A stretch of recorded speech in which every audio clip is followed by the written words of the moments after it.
Eduardo embarcou naquele voo de manhã cedo, com a cabeça cheia de pensamentos sobre a reunião que teria no Rio de Janeiro. Ele era diretor de inovação na Conecta Brasil, uma empresa de tecnologia que, apesar dos desafios, vinha crescendo bastante.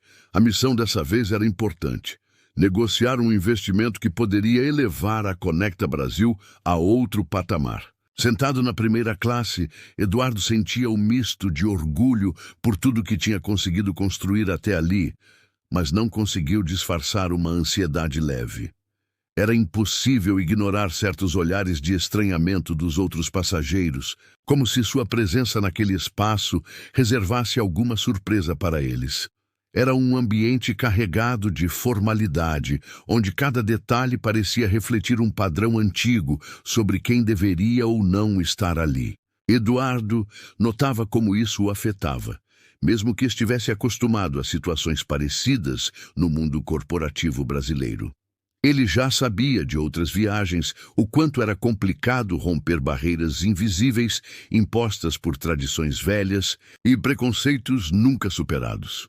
Assim que se acomodou em sua poltrona, foi abordado por Marcela, a comissária de bordo responsável pela cabine. O tom dela era distante, diferente do tratamento oferecido a outros passageiros já conhecidos da equipe.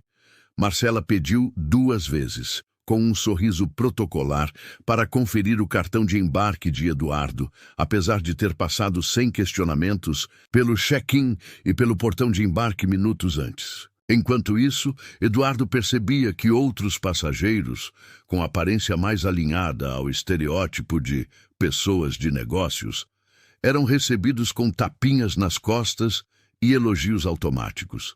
Nenhum deles precisou comprovar nada. Sentindo o peso claro do não pertencimento, Eduardo buscou se concentrar no que o esperava assim que o avião pousasse. Estava acostumado a responder sutilezas hostis com um foco implacável no seu trabalho e um jeito discreto. Olhou pela janela, tentando esvaziar a mente dos ruídos ao redor. Sabia que aquela viagem podia marcar o ponto de virada que ele e sua equipe tanto esperavam, então decidiu não se deixar abalar.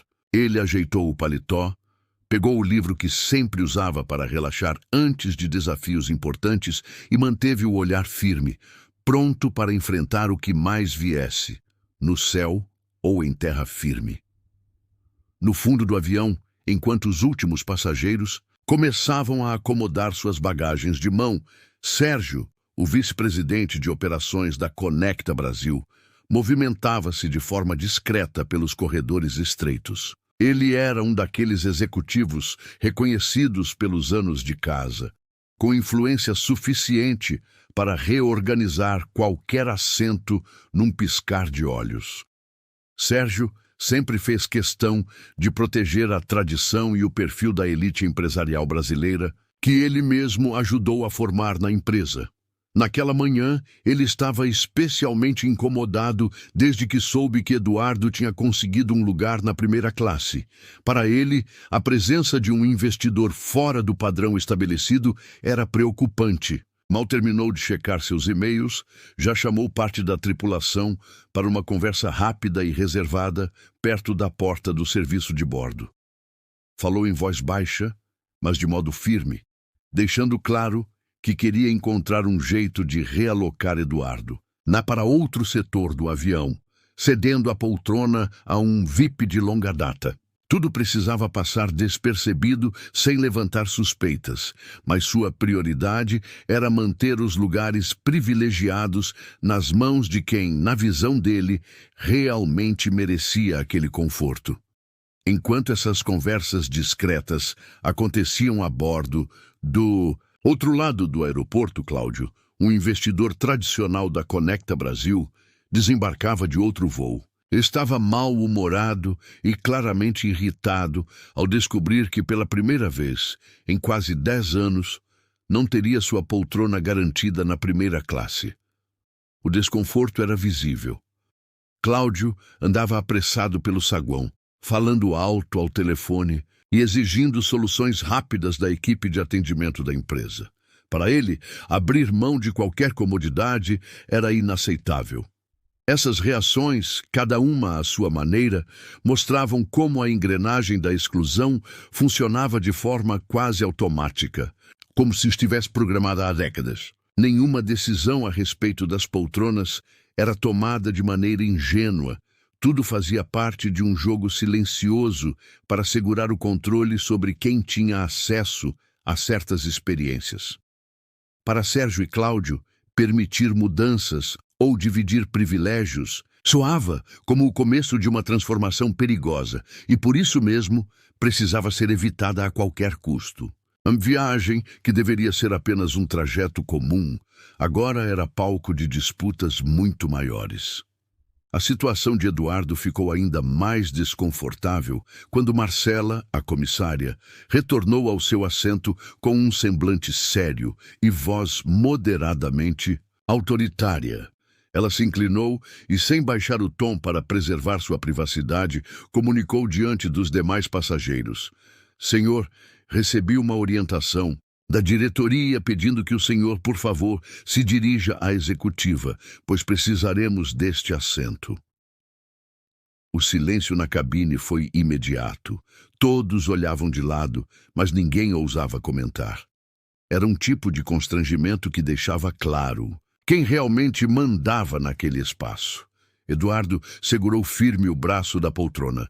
Sabia que, cedendo calado, estaria aceitando não só aquela injustiça, mas também a repetição desses gestos contra qualquer outra pessoa que ousasse transitar por territórios considerados exclusivos. Por alguns segundos, refletiu sobre as consequências de resistir. Qualquer reação mais forte poderia ser usada contra ele. Poderiam dizer que estava criando tumulto ou que era deselegante. Ao mesmo tempo, ficar em silêncio reforçava aquele velho esquema, no qual a exclusão é realizada à vista de todos, como se fosse apenas procedimento comum do serviço. Optando pela dignidade, Eduardo respondeu com calma: "Eu compreendo a sua orientação, mas comprei e confirmei esse assento, com antecedência. Gostaria de entender publicamente se isso é mesmo um procedimento da Conecta Brasil ou se trata de um erro interno. Tenho direito a esse lugar como qualquer outro cliente." Era mais um pedido de transparência do que um ato de revolta, feito de maneira clara, para obrigar que a situação fosse discutida, nem que fosse no constrangimento instalado ali. A tensão cresceu. A respiração dos passageiros ficava mais pesada. Diversos olhares evitavam encarar Eduardo diretamente, enquanto outros demonstravam certa empatia, mas nenhum tomava a frente. O clima no avião se dividia. De um lado, quem já tinha se acostumado com aquele tipo de exclusão e preferia fingir indiferença para não se comprometer. Do outro, alguns sentiam um incômodo real, mas hesitavam em se manifestar, com medo de se tornarem alvo também. Eduardo, mesmo isolado naquela situação, representava uma ameaça ao funcionamento silencioso da máquina de privilégios, em pleno voo para o Rio de Janeiro, expondo como o poder e a discriminação muitas vezes andam juntos e são validados por olhares e silêncios. Ao ser instruído a se levantar e caminhar até o fundo do avião, Eduardo sentiu na pele o peso de cada passo. Não era apenas o deslocamento físico da primeira classe para a econômica. Era toda a carga simbólica de ser retirado de um lugar conquistado com esforço, diante de olhares que julgavam sem dizer uma palavra. Passou pelo corredor ouvindo sussurros, notando expressões de surpresa e até pequenos risos abafados entre poltronas. Aquela caminhada virou quase um desfile constrangedor, como se todos quisessem registrar mentalmente aquele, colocando-o em seu devido lugar. Ao chegar ao novo assento, percebeu de imediato a diferença. O espaço era apertado, o ambiente bem mais ruidoso, e a sensação de desconforto só aumentava pelo contraste com o que tinha deixado.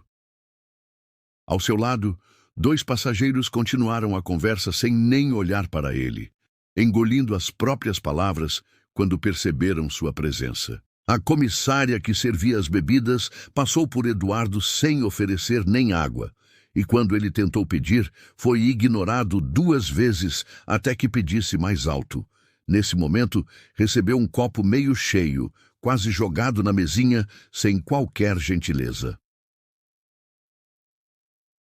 O ar-condicionado próximo ao seu assento estava quebrado, tornando o espaço abafado, mas mesmo ao avisar, nada foi feito. Alguns passageiros ainda lançavam olhares, às vezes acompanhados de pequenos cochichos, como se tentassem adivinhar o motivo de alguém como Eduardo estar ali.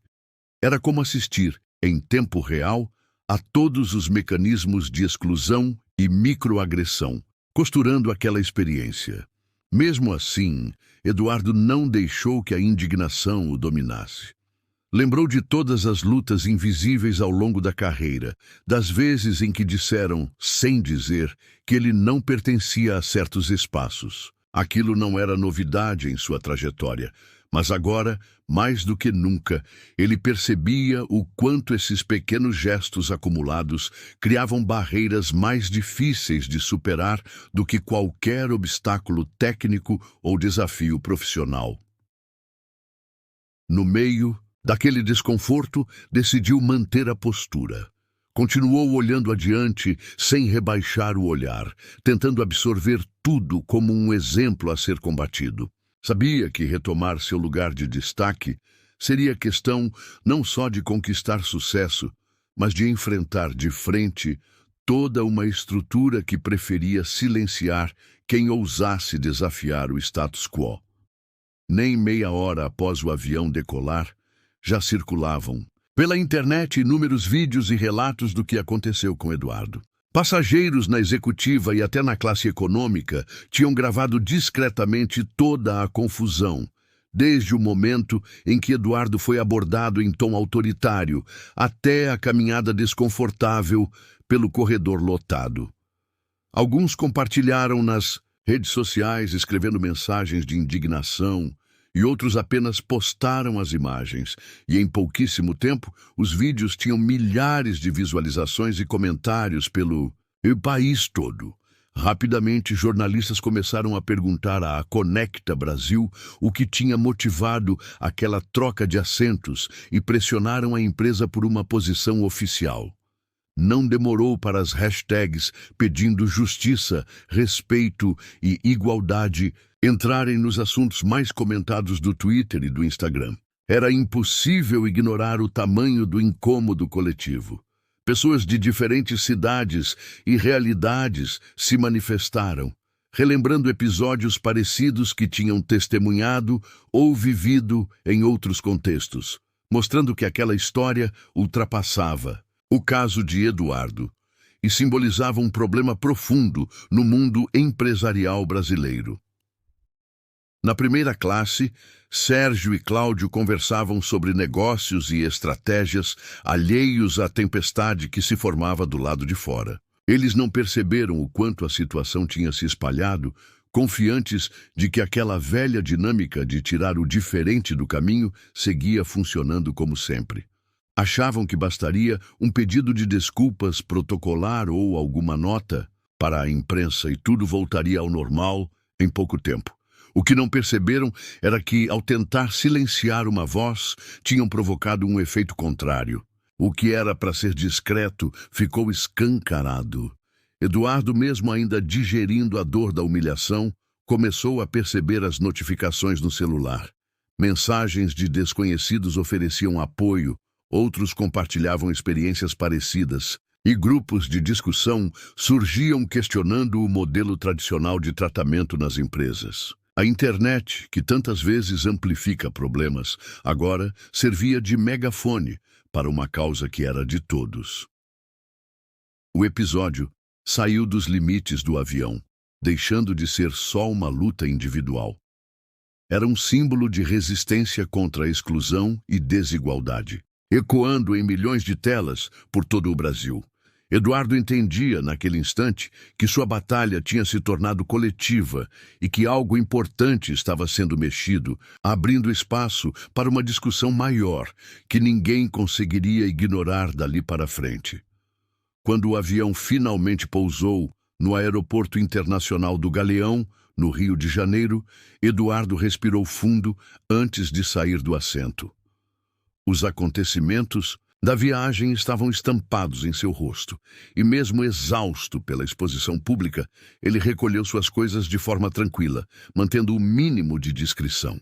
Ainda assim, sabia que dali em diante todos os seus passos estariam sendo observados, tanto pelo público quanto pelos bastidores da Conecta Brasil.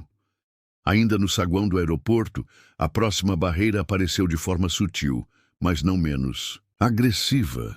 Eduardo, vestido com o mesmo terno sóbrio de sempre, dirigiu-se à área reservada para representantes de empresas. Ali, funcionários de crachá azul verificavam documentos. Ele entregou sua identificação, junto da carta de credenciamento assinada pela presidência da empresa. Nenhum sorriso. O atendente pegou os papéis, olhou com desconfiança e chamou outro colega para checar novamente, como se não fosse possível que Eduardo fosse o novo diretor de inovação. O clima era de dúvida silenciosa, uma hesitação que parecia querer desqualificar sua presença naquele espaço. Enquanto isso, outros visitantes, a maioria com aparência mais próxima do perfil tradicional corporativo, passavam rapidamente pela confirmação. Alguns eram cumprimentados pelo nome, outros recebiam um simples "pode seguir", sem enfrentar os mesmos questionamentos que barraram Eduardo. A cada novo olhar atravessado e cada nova consulta desnecessária, o sentimento de não pertencimento se aprofundava ainda mais, como se tentassem reafirmar que aquele ambiente não era feito para ele. A espera se arrastou durante longos minutos. Eduardo tentou controlar a ansiedade, mas a demora era uma demonstração clara de que aquela barreira invisível existia e funcionava. Mesmo assim, se manteve de pé, sem dar sinais de desistência. Manteve a calma e, sem levantar a voz, pediu para falar diretamente com a diretoria. Os funcionários trocaram olhares. Um deles foi ao telefone, tentando enrolar um pouco mais, mas Eduardo insistiu. Disse que precisava apresentar pessoalmente um projeto fundamental para o futuro da empresa, algo que exigia a presença de quem, de fato, liderava a Conecta Brasil. Determinados a dificultar, tentaram dissuadi-lo, mas Eduardo não recuou. Com educação, porém firmeza, deixou claro que não aceitaria menos do que o respeito ao seu cargo e ao seu trabalho. Sabia que, só assim, poderia abrir caminho não só para si, mas para muitos outros que ainda viriam. Depois de uma espera cansativa e de perguntas repetitivas sobre sua identidade e seu direito de estar ali, Eduardo finalmente foi escoltado até uma sala ampla, cheia de vidros, que deixavam entrar a luz da tarde carioca. Sentou-se na ponta de uma mesa comprida, ainda sendo observado por funcionários que cochichavam do lado de fora, como se sua presença fosse algo fora do comum. Poucos minutos depois, a porta se abriu rapidamente. Quem entrou primeiro foi Andréia, a CEO da Conecta Brasil, acompanhada de 4 membros do conselho diretor. Todos vestiam roupas impecáveis e olhavam nervosamente para Eduardo, misturando surpresa com um certo receio. Os celulares dos executivos vibravam sem parar com mensagens sobre o vídeo do incidente que já começava a dominar os trending topics do país. Apesar dos sorrisos postiços e do tom cordial, a preocupação nos rostos era visível. Andréia tentou conduzir a reunião, fazendo perguntas protocolares sobre a viagem, mas o ambiente estava pesado. O assunto do vídeo era inevitável, pairando sobre a sala como uma nuvem carregada. Os diretores se entreolhavam, divididos entre o medo de um impacto negativo para a marca e o constrangimento de ver velhas práticas serem expostas dessa forma. Acostumados a resolver tudo nos bastidores, nunca imaginaram que aquela estratégia de exclusão, sempre executada com tanto cuidado para não chamar atenção, acabaria virando tema público. Eduardo percebeu a oportunidade criada pelo contexto. Colocou na mesa as condições para seguir com o investimento de forma clara. Pediu medidas reais para evitar episódios semelhantes, uma revisão das políticas internas e um compromisso de responsabilização pelos envolvidos naquela discriminação. Falou em tom calmo, mas seguro, explicando como a cultura de exclusão não poderia persistir num país que falava tanto sobre mudança, igualdade e respeito. A cada exigência feita, os executivos se remexiam nas cadeiras. Muitos desviavam o olhar, reconhecendo, mesmo sem admitir, que aquela era a primeira vez em anos que alguém ligava uma luz forte naquele cantinho escuro da empresa. Andréia, diante da pressão popular e percebendo o risco à reputação da Conecta Brasil, concordou em abrir um processo interno e prometeu mudanças. Pela primeira vez, o poder se viu obrigado a ouvir. Eduardo sentiu naquele momento que sua resistência não vinha mais só do orgulho próprio, mas de uma vontade clara de transformar de verdade o ambiente para as próximas gerações. Durante a reunião, depois de ouvir promessas e justificativas vagas, Eduardo sentiu que era hora de falar abertamente. Ele respirou fundo, fitou o conselho nos olhos e finalmente revelou o detalhe que ninguém ali esperava. Só para deixar claro, fui eu o passageiro tirado à força do assento que comprei. Fui eu quem caminhou até o fundo do avião diante de todos, sendo filmado e tratado como um problema, mesmo sendo convidado para ajudar justamente esta empresa a crescer. O jeito direto de Eduardo quebrou o pouco de formalidade que ainda restava. Por alguns segundos, o silêncio pesou, como se os executivos esquecessem até de respirar. Andréia, surpresa, não conseguiu esconder o choque. Os outros membros do conselho se entreolharam, sem palavras, sabendo que a situação tinha escapado completamente de seu controle. Eduardo aproveitou a reação para reforçar seu ponto. Agora, sem espaço para mal-entendidos. Disse de forma clara que não se tratava de um simples pedido de desculpas decorado ou algum treinamento superficial para inglês ver. O que estava em jogo era o futuro da Conecta Brasil diante de uma opinião pública que cobrava ação e de um ecossistema de negócios que não tolerava mais esse tipo de exclusão. Ele reforçou que não adiantava criar projetos de diversidade apenas para o marketing, se, na raiz, continuassem agindo da mesma forma nos bastidores. A tensão aumentou. Cada palavra de Eduardo parecia trazer à tona as práticas do conselho que, até então, viviam protegidas pela falta de transparência. Ele não economizou argumentos. Explicou que, enquanto investidor, só concordaria em liberar o dinheiro prometido se recebesse a documentação das medidas estruturais e garantias de que os responsáveis pelo episódio seriam responsabilizados. De verdade. Alertou que os compromissos precisavam ser públicos e auditados, pois já não havia como resolver aquilo a portas fechadas. A sinceridade de Eduardo quebrou o mecanismo de improvisação a que a empresa estava acostumada. Pela primeira vez, o poder financeiro se voltava para exigir não apenas mudança pontual, mas a revisão de um sistema inteiro que mantinha a exclusão.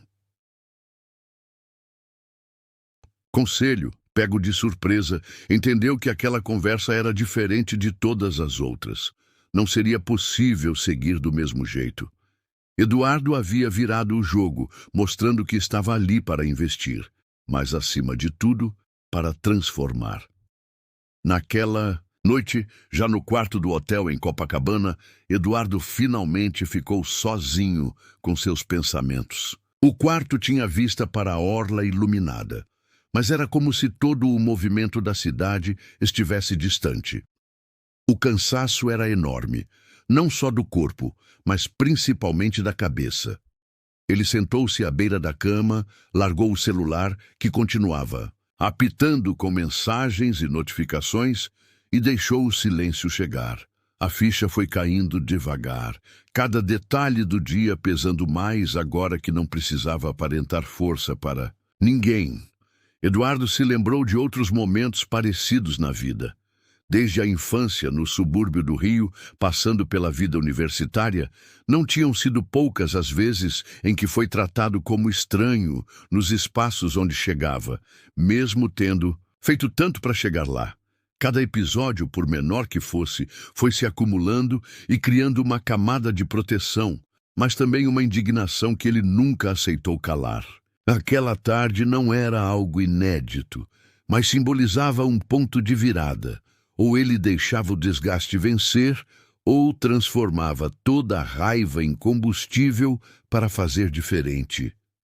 Sentindo que precisava de uma conversa, ligou para o velho mentor Djalma, um ex-professor da UFRJ, que sempre o escutava sem julgamento. Do outro lado, Djalma ouviu atento todos os detalhes sobre a reunião, sobre o constrangimento e os olhares duvidosos, e sobre o que Eduardo sentiu caminhando no corredor do avião. Depois de ouvir tudo, Djalma foi direto. Filho, você fez certo em não baixar a cabeça. Agora é hora de mostrar para eles que ninguém te tira desse lugar. Na conversa, Eduardo entendeu que precisava ir além do próprio orgulho profissional. Se antes o objetivo era garantir respeito ao cargo de diretor e ao investimento que estava trazendo, agora a luta tinha ficado maior. Era preciso forçar de verdade uma revisão geral nas práticas internas da Conecta Brasil, mas não só isso, servir de referência para todo o setor, mostrar que a discussão sobre preconceito não podia mais ser ignorada nem nas maiores empresas do país. A estratégia começou a se desenhar na mente de Eduardo ali mesmo. O foco era criar mudanças que fossem mais profundas que qualquer campanha publicitária, mexendo com aquilo que acontece nos bastidores e, se possível, levando outros a fazerem o mesmo. Decidido, ele sabia que aquela jornada ainda estava só, começando. Enquanto Eduardo desenhava sua estratégia, as movimentações na Conecta Brasil tomavam rumos inesperados. Com o congelamento das verbas que ele havia prometido, o impacto começou a ser sentido rapidamente. As ações da empresa, que sempre foram vistas como estáveis na Bolsa de Valores de São Paulo, começaram a perder valor de forma acelerada. Investidores acordavam todos os dias temendo quedas ainda maiores, e o clima de pânico contagiou toda a diretoria. Ninguém no alto escalão imaginava que o episódio vivido com Eduardo traria consequências tão concretas e graves. A situação ficou ainda mais delicada quando dois grandes clientes do setor de telecomunicações comunicaram oficialmente que iriam suspender contratos milionários, alegando falta de confiança nas práticas éticas da empresa. Para completar, a Agência Nacional de Telecomunicações exigiu esclarecimentos formais sobre a conduta da companhia, ameaçando abrir uma investigação, o que só aumentou o medo de exposição negativa. As reuniões extraordinárias se multiplicaram. Os telefonemas não paravam e toda decisão parecia arriscada demais. Diante desse cenário, o Conselho da Conecta Brasil se viu dividido como nunca antes. De um lado, um grupo defendia abrir negociações com Eduardo, buscando um meio-termo e tentando reconstruir a imagem da empresa no mercado e diante do público. Achavam que, mesmo tendo que ceder, seria melhor resolver a crise do que prolongá-la e ver a reputação da empresa continuar afundando. O argumento era simples: sem uma posição clara e transparente, não haveria recuperação possível. Por outro lado, havia o grupo liderado por Cláudio, vice-presidente de operações, que se recusava a aceitar mudanças impostas de fora. Eles enxergavam a crise não como um ponto de transformação, mas como uma ameaça ao próprio poder. Decidiram contra-atacar, usando estratégias antigas de bastidor. Assim, começaram a espalhar boatos na imprensa especializada e nos corredores corporativos, tentando pintar Eduardo como alguém intransigente, difícil de lidar e motivado apenas por interesses pessoais. Os ataques foram além do escritório. Uma série de matérias começaram a pipocar em blogs e perfis anônimos de redes sociais, todas tentando manchar a reputação de Eduardo como profissional. A disputa tomou as ruas, as mídias digitais e, por fim, chegou também aos tribunais, já que Eduardo recebeu notificações extrajudiciais e ameaças de processos por suposta difamação. O conflito, que parecia restrito a uma reunião, virou uma guerra em vários campos ao mesmo tempo, e ninguém sabia ao certo como tudo terminaria. Mesmo com a pressão crescente e a enxurrada de notícias negativas, Eduardo não se deixou abalar. Sabia que naquele momento agir com sangue frio era o que mais importava. Enquanto boatos surgiam em portais suspeitos e fotos suas fora de contexto circulavam nas redes, ele apostou em reforçar os laços que vinha construindo ao longo dos anos. Entrou em contato com antigos colegas de trabalho, professores e investidores que, como ele, também tinham enfrentado obstáculos para chegar onde estavam. Essa rede de apoio, formada por nomes respeitados no setor, passou a manifestar solidariedade publicamente, o que foi um alívio no meio do caos. Ao mesmo tempo, Eduardo reuniu sua equipe de confiança, formada quase toda por pessoas acostumadas a batalhar para avançar no mundo corporativo.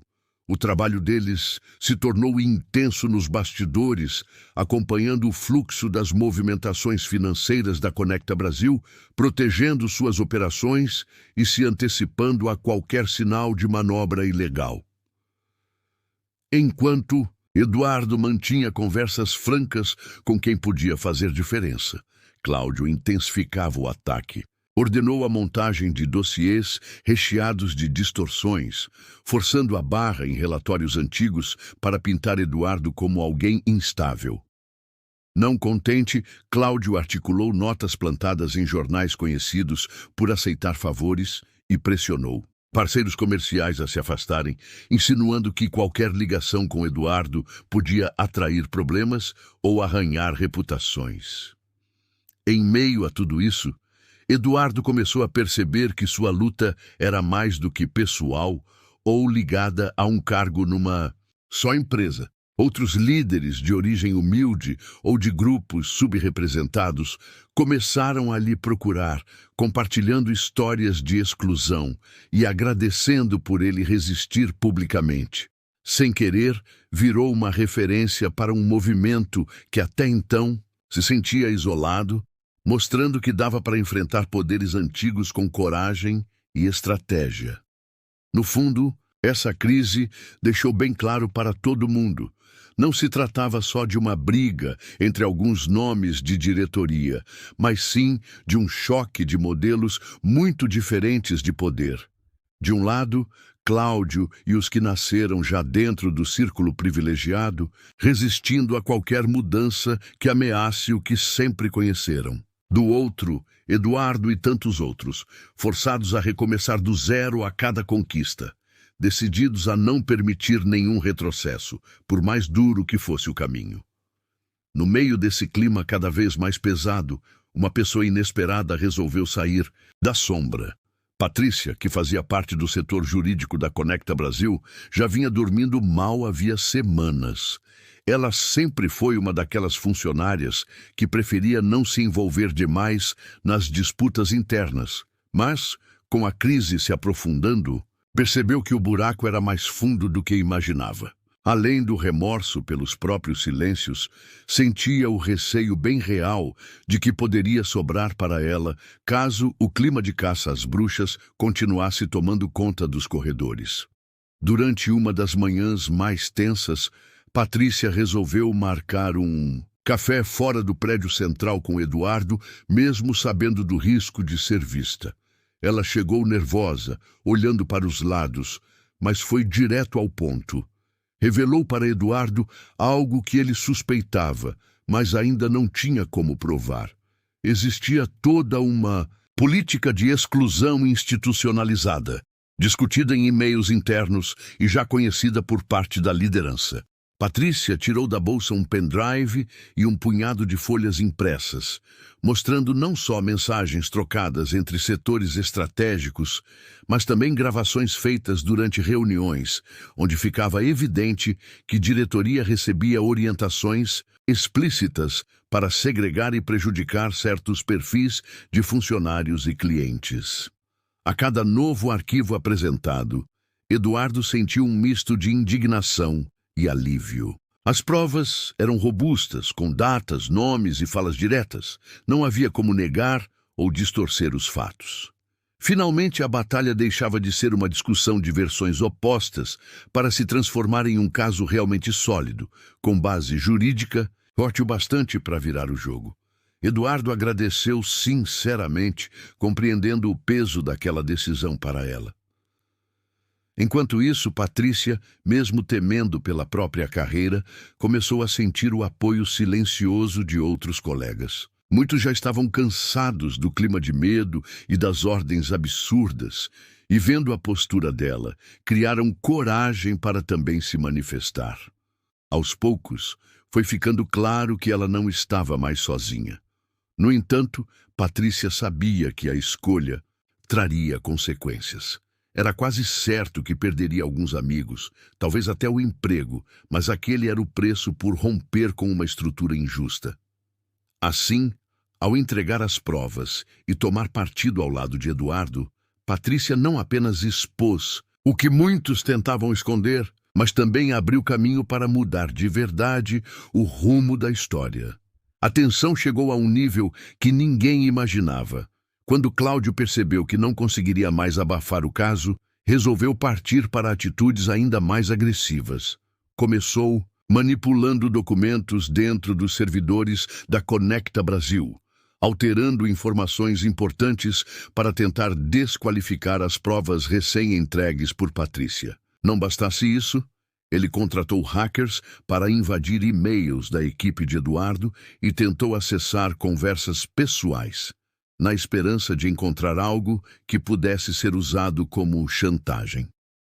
Logo, Eduardo e seus colegas perceberam que mensagens estranhas começaram a chegar, não só para eles, mas também para seus familiares. Eram ameaças diretas, recados vazios no início, mas que aos poucos ganharam detalhes assustadores, como citações a rotinas de crianças ou locais que a família frequentava.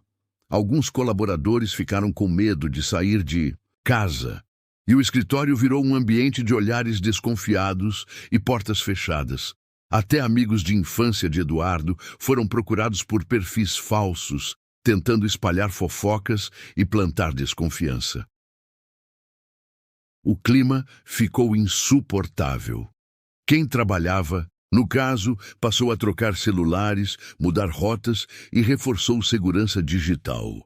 E mesmo tão pressionado, Eduardo se recusou a recuar ou se esconder. Conversou pessoalmente com todas as pessoas próximas, tranquilizou quem estava mais exposto e garantiu apoio total, tanto psicológico quanto jurídico.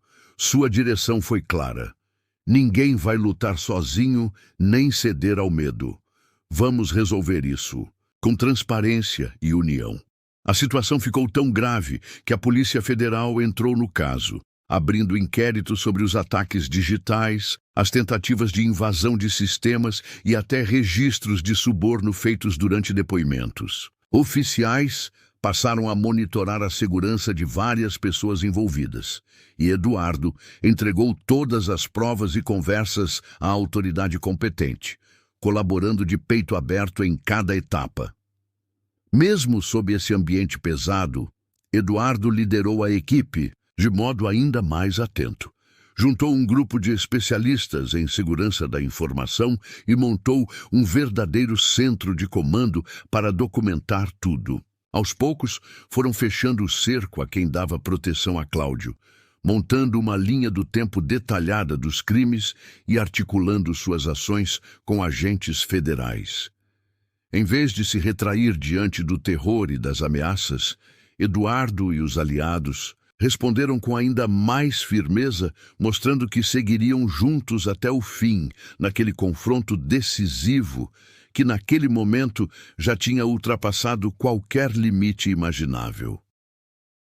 Com o avanço das investigações e o ambiente cada vez mais carregado, o próximo passo foi inevitável.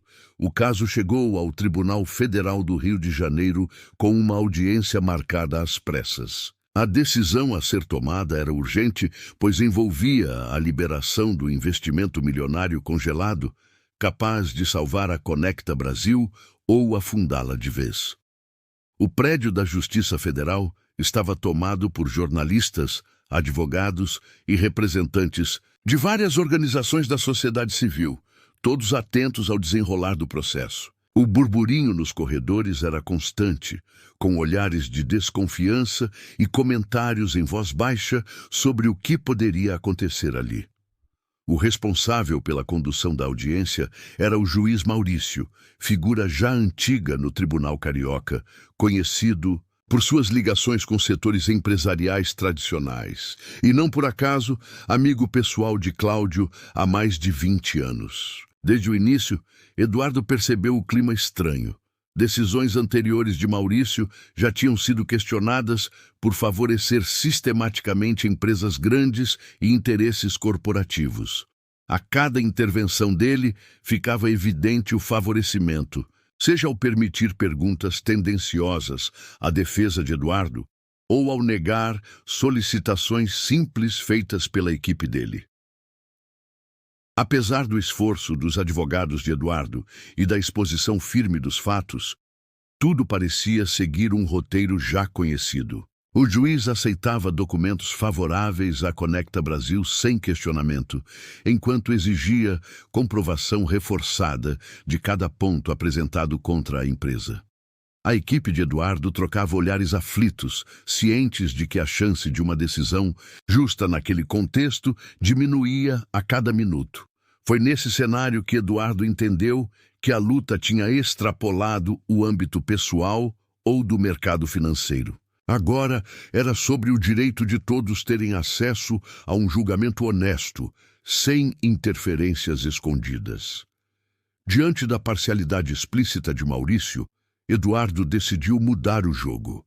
Declarou para toda a imprensa presente que estava disposto a tornar públicos documentos e gravações, comprovando não só a influência de Cláudio sobre membros do tribunal, mas também negociações secretas que comprometeriam a integridade da corte e do investimento.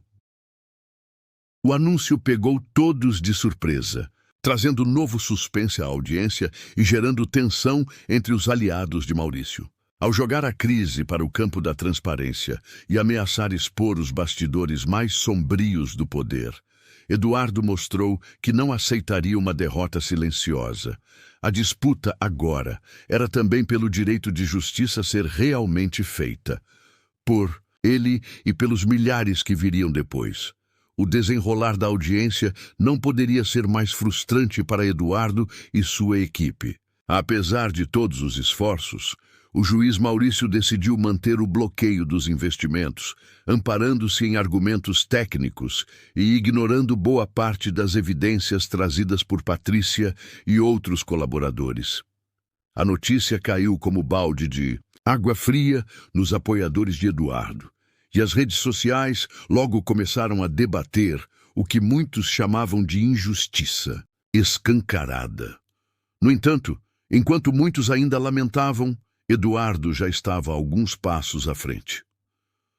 Poucas horas depois da decisão, portais de notícia receberam uma enxurrada de arquivos anônimos. Ali estavam fotos antigas de Maurício e Cláudio juntos em festas e viagens, além de cópias de mensagens recentes trocadas pelos dois. Nessas conversas, ficava claro o alinhamento de estratégias para minar a defesa de Eduardo e favorecer abertamente o lado da Conecta Brasil. Entre Os áudios, havia até trechos em que Cláudio oferecia favores futuros ao juiz em troca de decisões específicas, sem medir palavras. O conteúdo era tão explícito que jornalistas nem precisaram de muito tempo para autenticar a origem.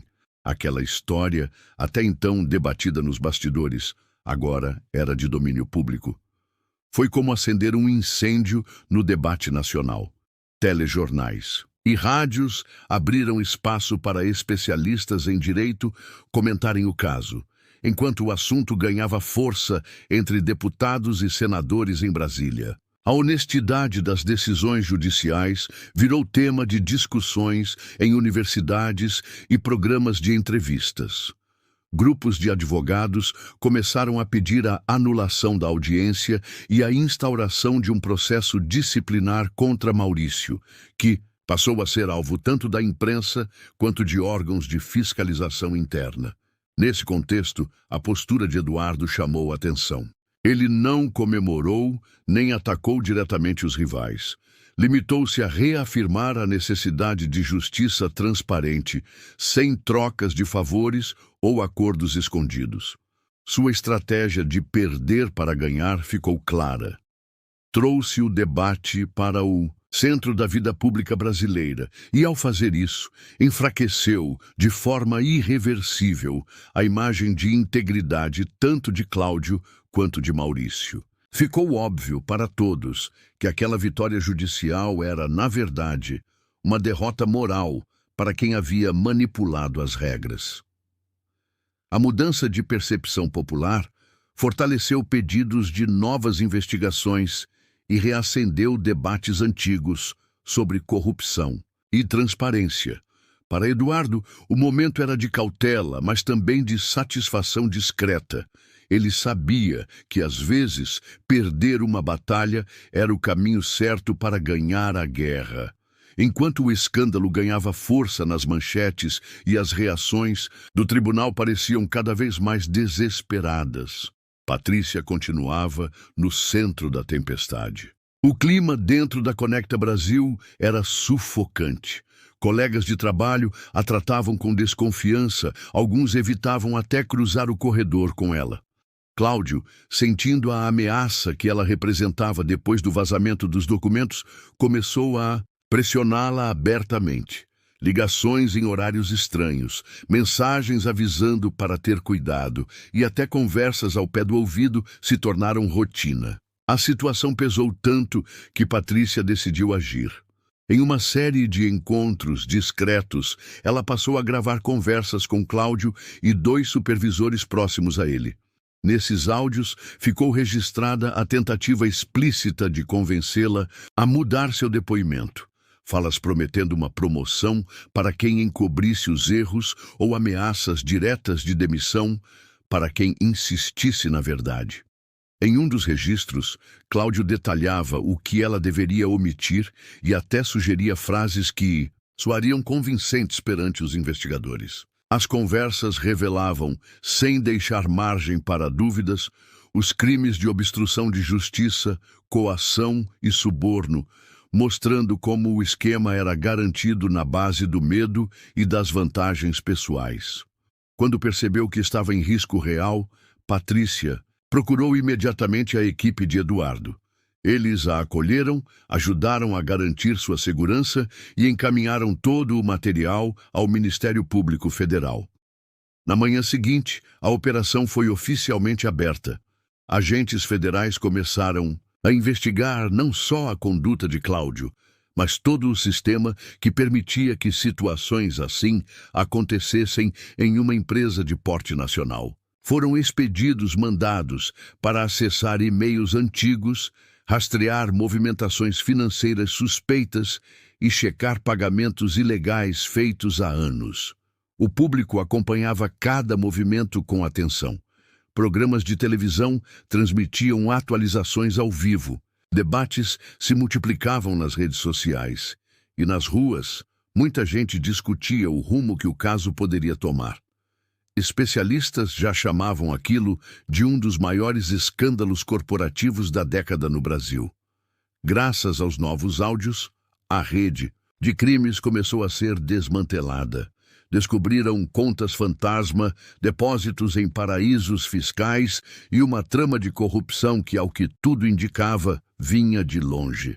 Eduardo, ao lado de Patrícia e outros corajosos, sentia que aquele era finalmente o começo do fim para os anos de impunidade que marcaram a história da Conecta Brasil. Com a operação policial em curso e novas provas circulando na mídia, Eduardo começou a receber convites de grandes veículos para dar sua versão dos fatos. Foi em um domingo à noite, sentado no estúdio de um programa transmitido para milhões de lares brasileiros, que ele explicou, de forma simples, tudo aquilo que vinha acontecendo. O apresentador fez perguntas diretas sobre a estrutura de poder dentro da Conecta Brasil e sobre as práticas discriminatórias reveladas. Eduardo, sem rodeios, expôs as falhas antigas e a forma organizada como funcionários eram prejudicados, apoiando-se nas denúncias que Patrícia e outros corajosos trouxeram à tona. A resposta foi imediata. No dia seguinte, portais de notícia destacaram trechos das entrevistas e nas redes sociais, milhares de brasileiros passaram a discutir não só aquele caso, mas todo o sistema de exclusão que insistia em sobreviver nos bastidores do mundo corporativo. Personalidades famosas, líderes estudantis, advogados e influenciadores compartilharam vídeos de Eduardo e de Patrícia cobrando mudanças profundas, tanto dentro da Conecta Brasil quanto no mercado como um todo. A pressão não vinha apenas das ruas, mas também de entidades internacionais de direitos civis, que se manifestaram com notas oficiais e começaram a acompanhar o processo. Diante desse novo cenário, empresas fornecedoras e grandes bancos, que tinham contratos antigos com a Conecta Brasil, passaram a rever suas relações. Alguns suspenderam acordos temporariamente, exigindo novas políticas de diversidade e transparência. Outros, preocupados com o impacto na imagem, interromperam negociações importantes que estavam em andamento. Clientes importantes optaram por buscar alternativas no mercado, e diversos influenciadores começaram movimentos organizando boicotes à marca. A própria diretoria da Conecta Brasil sentiu o baque. Foram dias seguidos de reuniões internas, com conselheiros debatendo um plano de sobrevivência para não ver a empresa afundar de vez. Ao enxergar a dimensão que o caso tomou, o grupo teve que admitir, mesmo contrariando velhos aliados, que não seria possível ignorar as denúncias ou apenas esperar que o tempo resolvesse tudo. Para não desaparecer completamente, aceitaram a necessidade urgente de afastar Cláudio e propor reformas reais. Essa soma de pressão popular, exposição, midiática e retração financeira mudou, em poucas semanas, a paisagem do debate nacional. O que antes parecia uma provocação isolada virou exemplo de como a sociedade pode dobrar até as organizações mais resistentes quando a verdade aparece.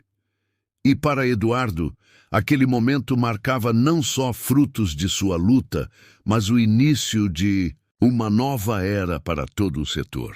A pressão sobre a Conecta Brasil chegou a um ponto insustentável. Toda semana surgia uma nova reportagem revelando detalhes de decisões tomadas por Cláudio, sempre cercadas de interesses próprios e violações de direitos. Os protestos em frente à sede principal, no centro do Rio de Janeiro, só aumentavam, com cartazes pedindo justiça e propostas concretas de quem queria ver mudanças de verdade. O mercado reagiu, as ações despencaram e, em poucos dias, o que restava da confiança de clientes e investidores sumiu como água escorrendo pelos dedos. Numa tarde chuvosa de quinta-feira, a diretoria convocou uma coletiva urgente. Um longo Pronunciamento foi transmitido ao vivo pelas emissoras nacionais. A sala estava cheia, jornalistas se aglomeravam para ouvir o desfecho daquela que já era chamada de a maior crise empresarial do ano. O anúncio veio sem rodeios. Cláudio estava demitido e a empresa prometia uma reformulação profunda nas estruturas internas, com políticas novas de transparência e inclusão. No entanto, logo ficou evidente que tentavam concentrar toda a culpa apenas em Cláudio. O comunicado oficial destacava os atos isolados do ex-vice-presidente e fazia parecer que todo o resto da diretoria desconhecia as práticas abusivas que vieram à tona. Os antigos aliados e demais responsáveis por anos de omissão e acobertamento passaram quase ilesos naquele discurso público. Na prática, era uma tentativa de salvar a imagem institucional sem mexer nas estruturas reais que possibilitaram tanto desvio. Eduardo acompanhou tudo de perto, em silêncio, estudando cada palavra do pronunciamento. Entendeu que não poderia recuar agora, pois o risco era alto. Qualquer reformulação de fachada só serviria para adiar problemas, e cedo ou tarde tudo poderia se repetir com outros nomes. No dia seguinte, ele convocou uma coletiva própria, cercado por representantes de movimentos sociais, advogados e jornalistas investigativos. Usou o microfone para deixar um recado simples. Só aceitava uma solução que envolvesse novas políticas internas claras, auditorias externas e um acompanhamento independente de toda a linha de comando. Pediu também que os antigos processos de contratação e promoção fossem revisados, para evitar que práticas discriminatórias ou abusivas se perpetuassem sob o pretexto de mudança. Eduardo rejeitou conversas de bastidor ou acordos superficiais. Coordenou campanhas para que parceiros e o próprio público mantivessem a pressão sobre a empresa, explicando que só assim aquelas transformações seriam genuínas. Seu objetivo agora era não permitir que toda aquela luta virasse só um capítulo polêmico a ser esquecido, mas sim um divisor de águas para a cultura de trabalho no país inteiro. Enquanto Eduardo insistia na cobrança por mudanças reais, o clima ficava mais tenso no alto escalão da Conecta Brasil. Jornalistas investigativos, motivados por denúncias novas e antigas, começaram a vasculhar arquivos esquecidos, e uma reportagem do início de uma semana virou novamente o jogo. Vieram à tona documentos internos com a assinatura de Nelson, presidente da organização, que provavam de uma vez por todas que as ordens discriminatórias partiam do comando maior da empresa. As planilhas, circulares e e-mails detalhavam diretrizes para dificultar a ascensão de certos grupos de funcionários, além de orientações específicas sobre promoções e demissões que privilegiavam apenas aqueles alinhados ao perfil definido pelo topo. O escândalo atingiu um novo patamar. Não era mais possível atribuir tudo a alguns poucos casos isolados ou erros administrativos pontuais de Cláudio. O envolvimento de Nelson ficou impossível de negar, e a revolta tomou conta dentro e fora da organização.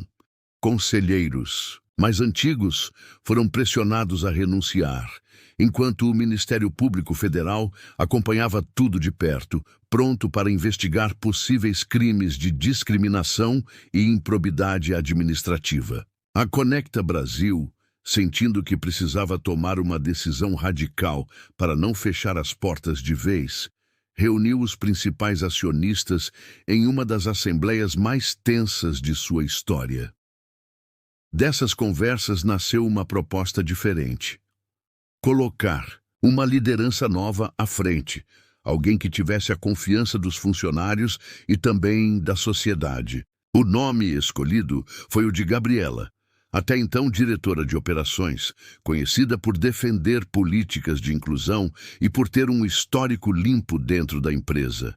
Ela assumiu, em caráter interino, o posto de CEO e, já na primeira fala, pública, se comprometeu a apoiar investigações independentes, a rever processos internos e dar prioridade à formação de ambientes de trabalho verdadeiramente inclusivos.